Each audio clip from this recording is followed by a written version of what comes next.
Hey there, and welcome. So, if you're a rising leader and you're trying to figure out how to build a career that's not just good, but truly successful, well, you are in exactly the right place.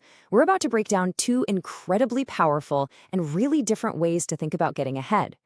And it all boils down to this one big question, right? Is long-term success built on having these meticulous, repeatable systems?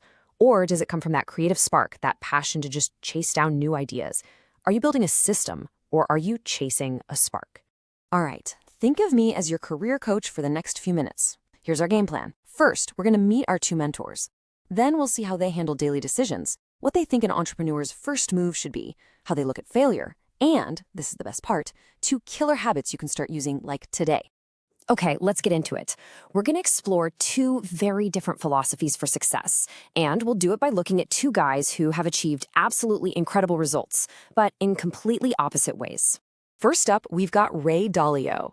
This is the guy who founded Bridgewater Associates, which is, just the largest hedge fund in the world.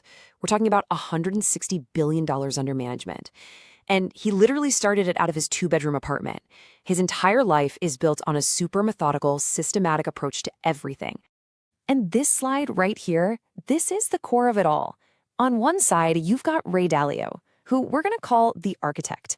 He believes success comes from understanding cause and effect and building bulletproof systems. On the other side, you've got entrepreneur James Altucher, the idea machine. For him, success is all about passion, building creative habits, and just constantly churning out ideas. So let's get practical. Let's talk about a challenge every single one of us faces, making decisions every day. You've got 100 things coming at you. Everything feels urgent. How do you possibly choose your next move? Dalio's answer is a machine, a 5-step process he uses for literally everything. Step 1, have super clear goals. 2, find the problems that are stopping you and don't put up with them. 3, diagnose those problems to find the real root cause, not just the annoying symptom. 4, design a plan to get around it. And finally, step 5, push through and get it done. It's logical, it's repeatable, it's a system for success. Now, Altucher's approach, it's completely different. He doesn't start with some big, grand system. He starts with a small, daily habit. He calls it building your idea muscle. See, the big idea here is that creativity isn't some magical lightning bolt from the sky. Nope, it's a muscle. And if you work it out every single day, you become an idea machine ready to solve pretty much any problem that comes your way. And how do you do the workout? Simple. You write down 10 ideas every single day. And they don't even have to be good. That's the key.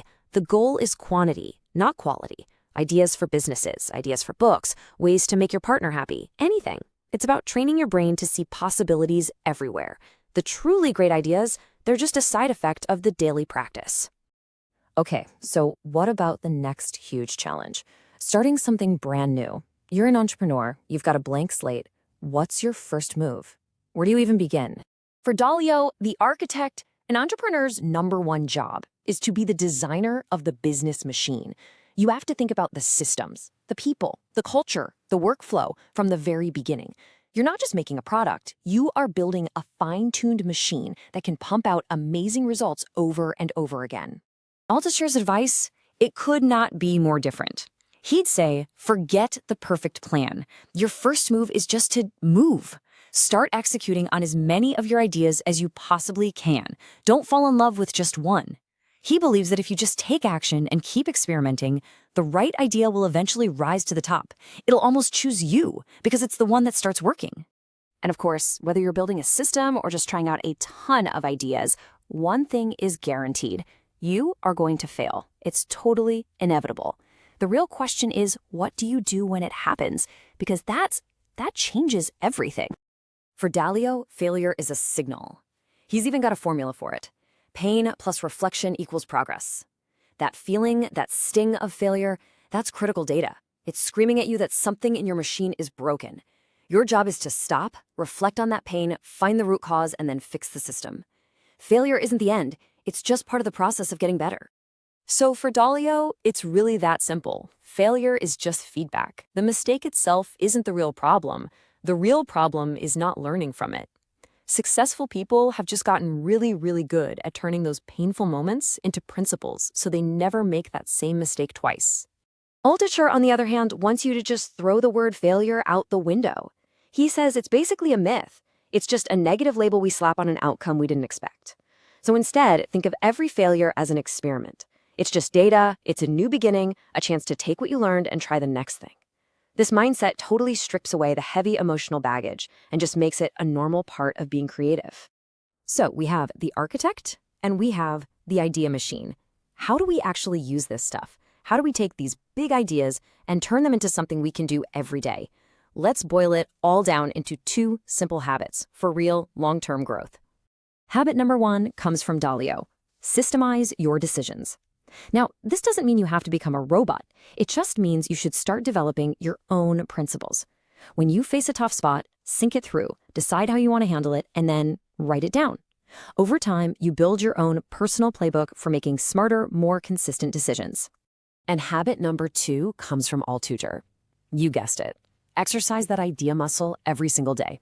Seriously, get a notebook, open a file, and just write down 10 ideas. This simple practice keeps your creative and problem-solving skills razor sharp.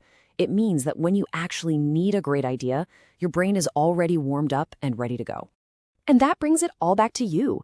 Look, these aren't 2 totally separate paths. You can be a systematic idea machine for sure, but they do represent 2 very different ways of thinking about your career. So the real question is this. As you move forward, are you going to lean more towards being the architect, carefully designing your machine for success, or will you be the idea machine, generating endless possibilities and letting the best one win? Who are you going to be tomorrow?